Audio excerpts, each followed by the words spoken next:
Ladies and gentlemen, I am Sheila Greenbaum, and I'm president of the Eastern Missouri affiliate of the ACLU. I am honored to have the microphone to welcome each of you to our affiliate's annual celebration of ACLU's perpetual bellwether, the Bill of Rights. Tonight, we are dedicating this event to applauding and thanking Brenda Jones, our executive director.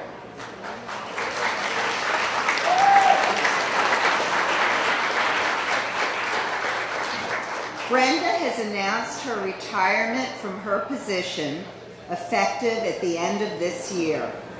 However, I know Brenda will never separate herself from the principles to which she has dedicated herself these past 8 years. Brenda Jones has midwifed this affiliate to a higher level of community involvement, a robust legal docket driven by the affiliate's priorities, more modern internal governance, and a vigorous program that now reaches into areas of Missouri previously untouched by civil liberties advocacy. She has professionalized ACLU's lobbying efforts in the Missouri legislature, and she has overseen expansion and reorganization of affiliate staff with superbly qualified individuals. At least equally consequential is that Brenda will leave this affiliate perfectly poised for its next growth spurt. Largely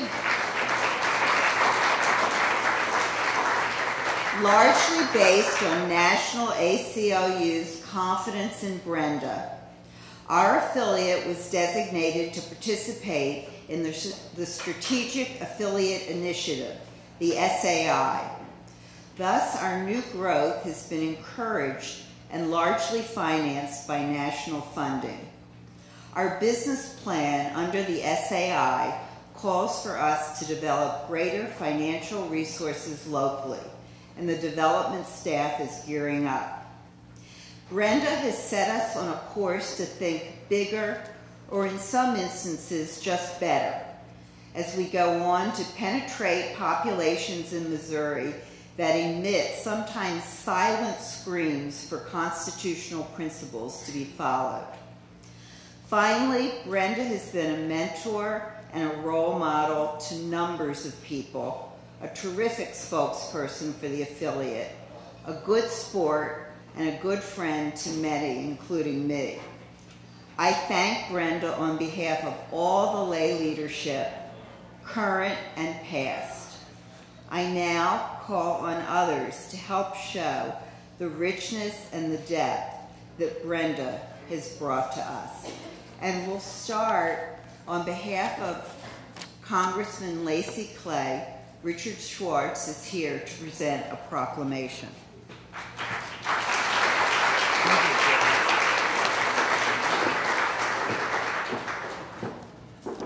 It's good to be with you this evening. Congressman Lacey Clay asked me to come by in his absence. He wasn't able to be with us this evening, though he's long been a great admirer of Brenda and her fine work with ACLU. He has asked me to present to Brenda this House of Representatives proclamation designating September 14, 2012 as Brenda Jones Day. So it's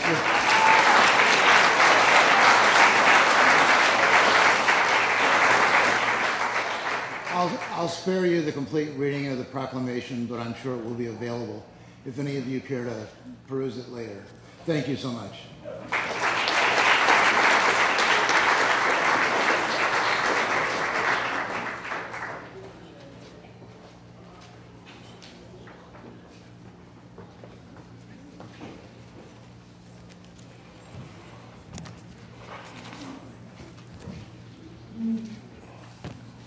Well, hello everybody. Thank you for being here tonight. First of all, we want to thank all of you for being here, and all of your presence is important for us, and we appreciate your attending our event tonight. we wanted to give a special shout out to some of the dignitaries who are here. And so quickly, we have amongst our guests the Honorable Judy Draper, the Honorable, thank you, a round of applause, the Honorable George Draper, Representative Rory Ellinger, and Representative Susan Carlson is here. Representative Mike Colonna. And the Honorable Clarence Harmon and his wife Janet. And finally, Chief Sherman George and his wife Catherine. Thank you all for being here.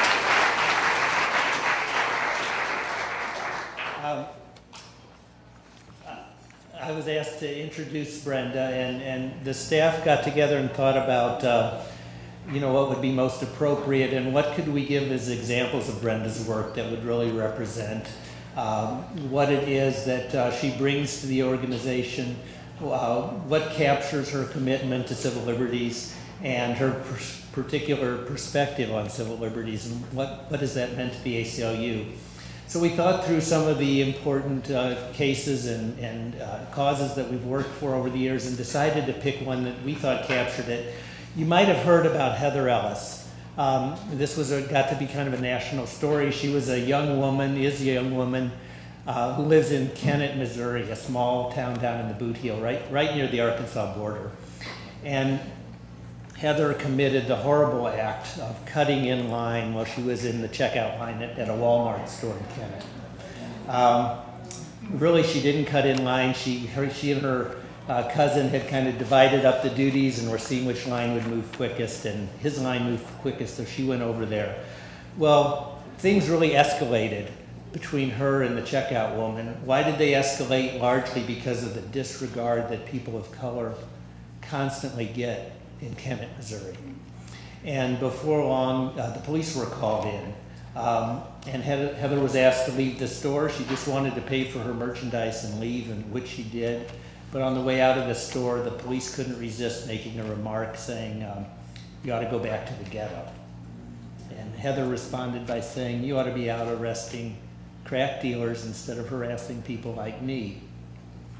Well, next thing you know, Heather was grabbed by the police and beaten up. Her knee was injured. The tracks that she had in her hair were pulled out.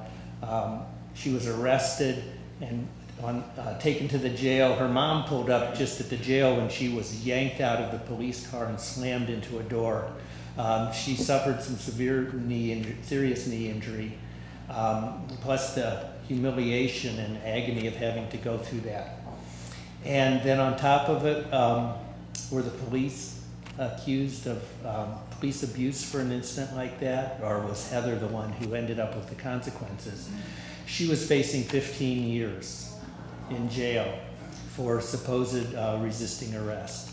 Well, when we first heard about this case, Brenda did not hesitate to commit the resources of the affiliate to come to her aid. Kennett's a bit of a drive and, not within our easy reach, but she sent Reddit and I down there on numerous occasions to talk to the family, to get to understand the case, to understand the dynamics of what goes on in Kennett. And you have to realize that when you go to Kennett, it's like a time warp. First of all, you drive through the cotton fields, and it's a whole different economy down there.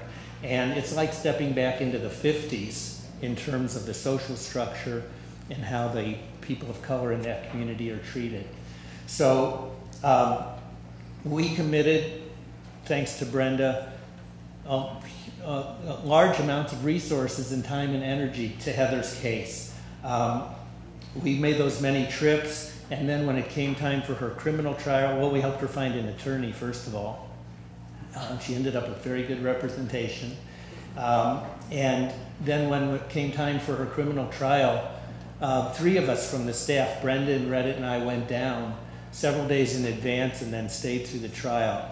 And while we were there, we did a fact-finding tour of the region to see what else was going on in that area of southeast Missouri and what did the landscape really look like. On the way home, I remember driving back from Kennett with Brenda, and she said, these are issues that have to be addressed. This is something that the affiliate needs to commit itself to. So we committed ourselves to filing a civil suit on Heather's behalf. And it was not an easy suit. In the course of this trial, facing 15 years in the trial, all the facts in the trial went her way, but you could tell from the jury that things might not go her way in the sentencing, and after much heartache, Heather pled guilty to a misdemeanor charge of resisting arrest. Well, that made things really tough for Tony to take on a case where we're talking about police abuse, but you know, your plaintiff has already pled guilty to resisting arrest. There was a big hurdle to climb, but Brenda never faltered on that case. We consulted with National, and they were kind of, you know, there's some problems here, it might be difficult, but Brenda said, no, this is something that we're going to do. There's more than legal issues at stake here. There's a commitment to a community, there's what is right and what we saw go on at that trial, and there's a long-term struggle that needs to be fought, and this is an opening salvo. So thanks to her commitment and Tony's hard work on the case, Grant's and also Michael, they did a yeoman's job, and we were able to get a settlement in that case.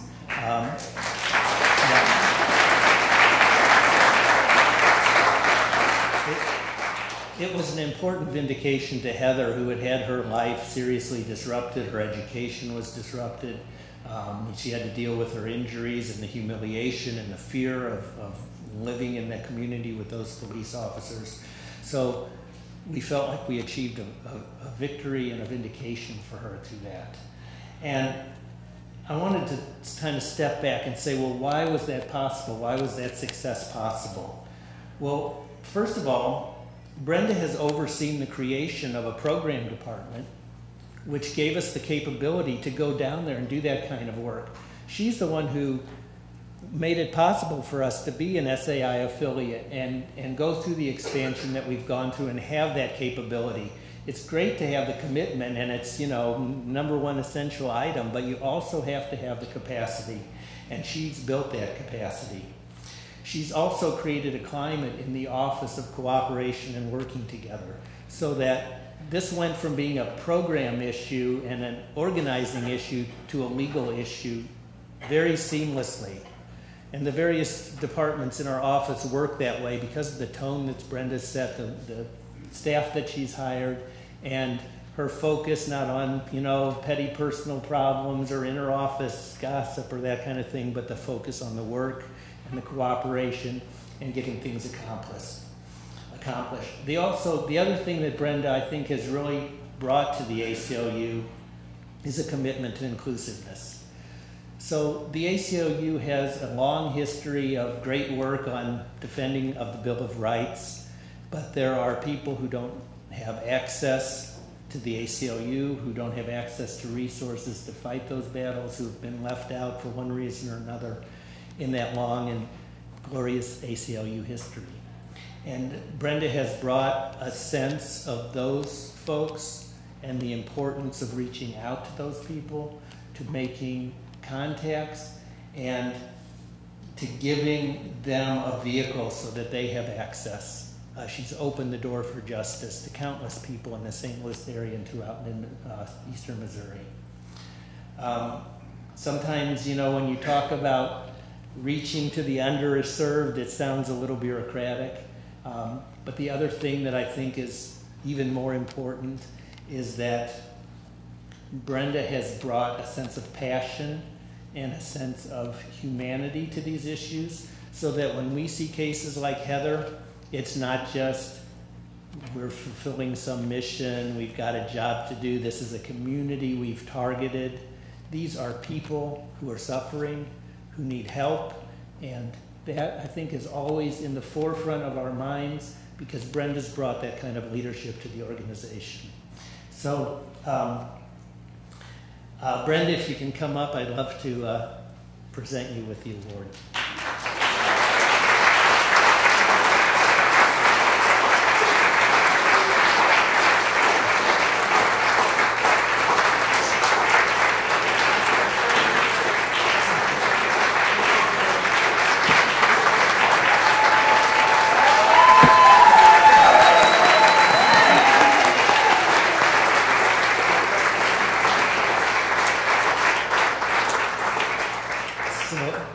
So Brenda, on behalf of the Board of Trustees, the staff, this is a well-deserved award, not only for your accomplishments, but for the passion and the heart that you've brought to these civil liberties issues. And I'd love to present you with the Civil Liberties Award of the ACLU of Eastern Missouri. Thank you. Thank you, John.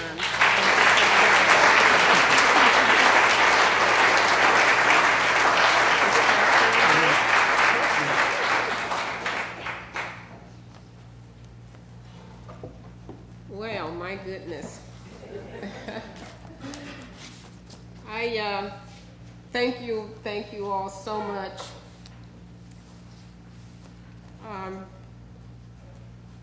I would like to say I'm speechless, but I'm never speechless. So those of you who are standing up, sit down. No, really, I'm going to be brief, but this is actually my 9th Bill of Rights celebration. And if anyone had told me in 2004 that I would one day be presented with the Civil Liberties Award, I would have been stunned. This is a great honor for me under any circumstances, but coming from people who've been in the trenches and on the front lines of fighting for civil liberties and civil rights, it's really overwhelming. Now, those of you who have been closely involved or have been keeping close track of the ACLU over these 8 years know that the greatest hallmark of my administration has been a lack of controversy. I almost managed to say that with a straight face. No, really for me, the greatest hallmark has been the coming together of good, passionate people to see the ACLU of Eastern Missouri through to its next level of development. People with differing hopes and fears for the future of the organization, differing views of its past and visions for the future, but with one common view about its critical role of defending freedom and equality and justice. Some of you may know that I came to the ACLU and in this role without a formal background as a civil libertarian, without a formal education in constitutional law, or as a constitutional scholar.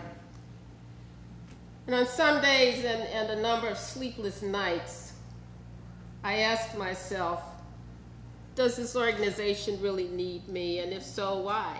I mean, this is an iconic organization. It's a great American institution that has broken through boundaries of political culture and become part of the broader popular culture and world culture and humanitarian culture.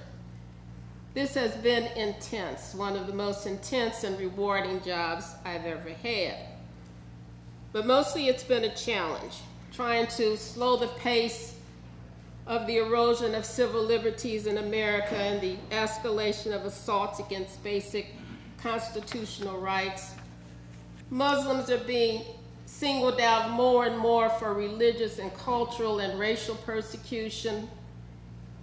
There are more and more blatant violations of women's rights. More and more rights are being appropriated by government to chip away at privacy.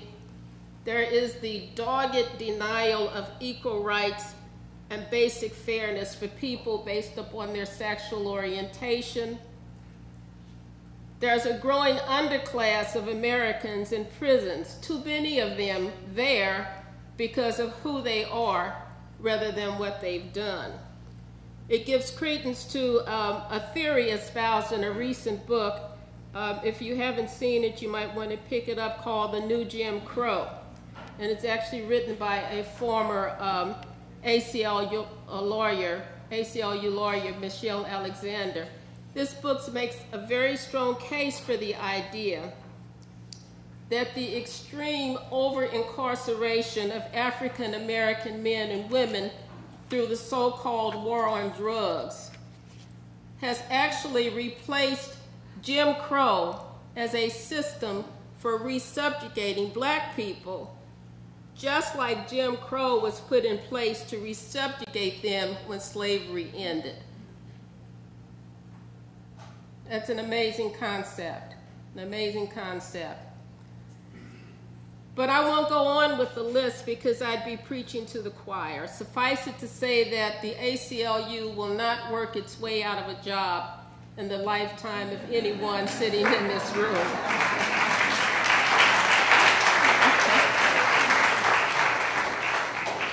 It's been intense, but also I've had some good fun. The most fun I had, I thought I'd share this with you, was addressing the FBI St. Louis Division's annual Agents Conference in 2005. I was invited there by Roland Corvington, who was a very charismatic and sincere person who was heading up the division at the time. And bear with me while I just repeat a little something of what I said to the agents. And bear in mind that here I am looking out over a sea of pale, expressionless faces, you know, that deadpan thing that they have going. White shirts, short haircuts, and black suits.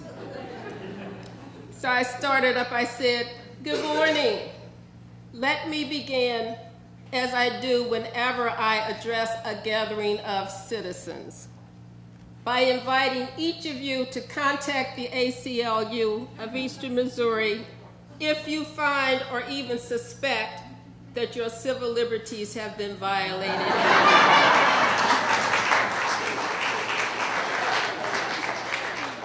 I thought it was funny, but the agents were not amused. But you know, like I said last year, find the joy wherever you can. Find the joy. But today, the ACLU of Eastern Missouri is in a good place in the hands of an excellent board of directors and staff. What a team. I would like to close by acknowledging some people who have been key collaborators on my leg of the ACLU's continuing journey. And first, I want to say thanks to every one of the ACLU trustees who are now or have been on the board during the period of my administration. And if you're here and we're on the board, would you just stand up so you can be acknowledged? Come on up.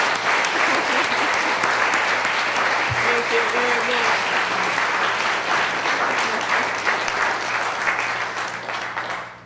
And now, you know, if you're really lucky as you go about your business, you build up a cadre of special people. And I have been very lucky. There are a few people who've been around me from day one in good times and hard times, through controversy and calm, never leaving, being in it for the long haul. They are Sheila Greenbaum, Percy Green, Sherman George, Susan Carlson, Bill Dorothy, Mondi Gassity, Shannon Lapata Castor, and Brad Pierce.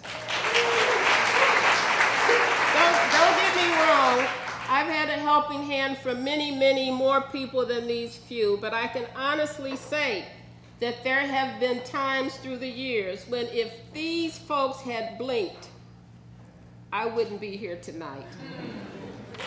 So I want to thank you all. Now, also, one of the most critical relationships driving organizations is the one between board presidents and executive directors. And I'd like to thank presidents, not all of them are here, Adam Zaretsky, Thomas Blumenthal, Mondi Gassity, and Sheila Greenbaum. You have been exceptional partners. We worked together to open some new doors, including the big one that Sheila mentioned that's going to lead to the next stage of creating one statewide ACLU of Missouri.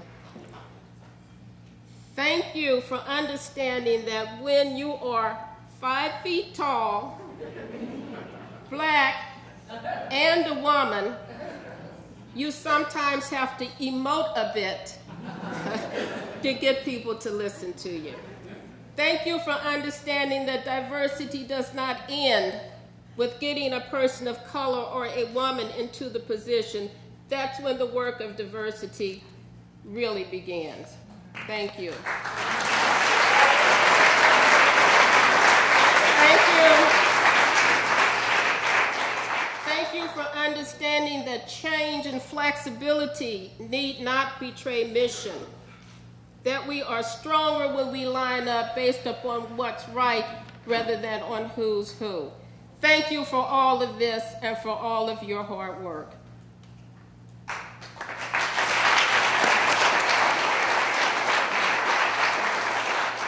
I'm grateful to many donors, all of the donors, volunteers, cooperating attorneys, committee members who make it possible for us to keep the doors open. And my special thanks to those of you who made tribute gifts in my name to the ACLU. I cannot think of a higher honor. And what about the incredible ACLU staff?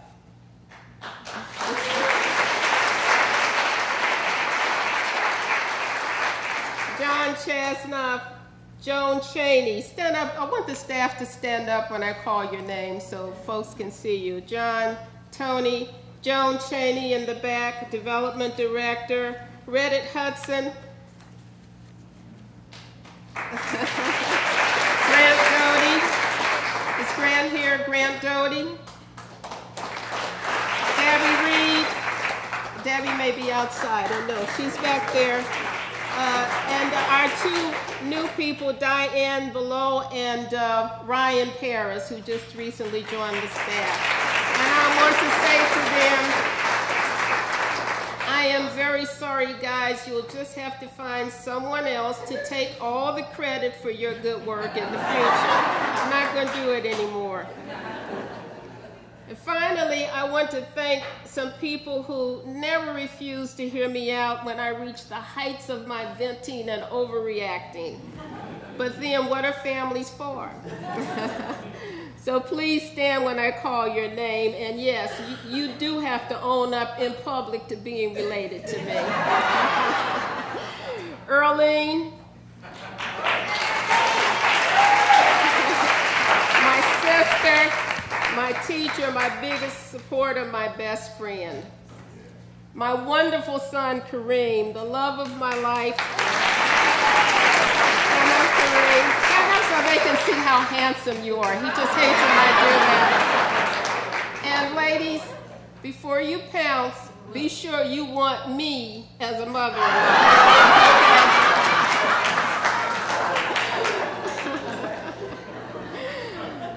The other love of my life, my amazing, talented nephew, Eugene.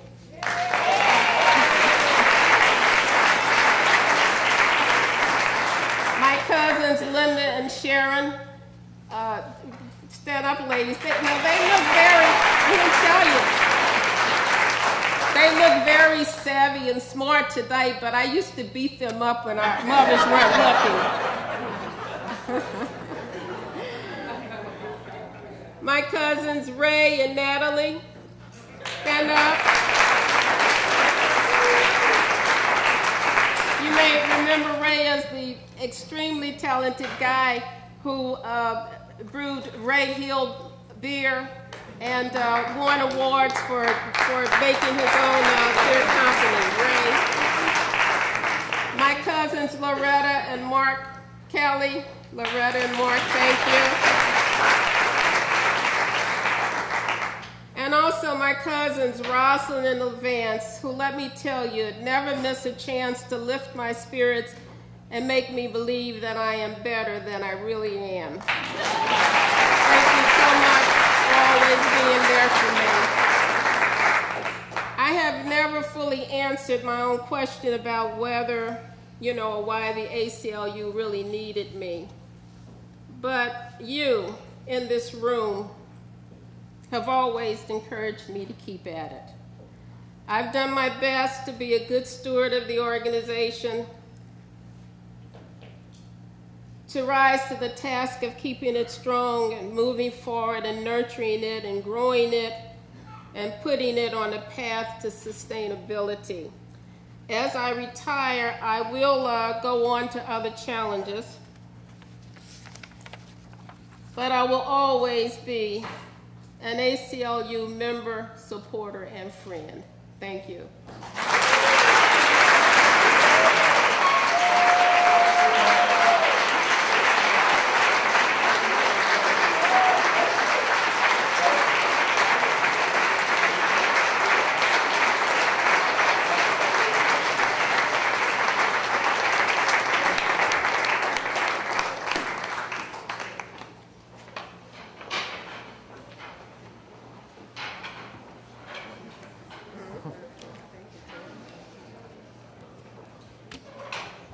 My job is to say thank yous to some other people who haven't been thanked yet. Special thanks tonight to Aaron and Nancy Novak here at Civil Liberties Preservation Hall for hosting us this evening for the third time.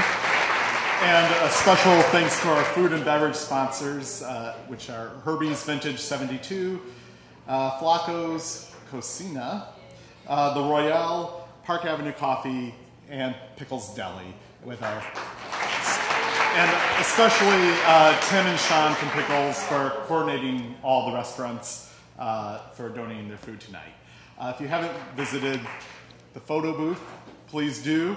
Come by and pose with a group of your friends, have a souvenir picture taken by Lisa Mandel Photography, and you can see yourself on the screen next year, like I've had the horror of doing tonight. And we also want to remind you that there is a souvenir type stand in the back where you can buy some neat things, t-shirts and stuff, and get a free, act now, and you can get a free pocket constitution and poster.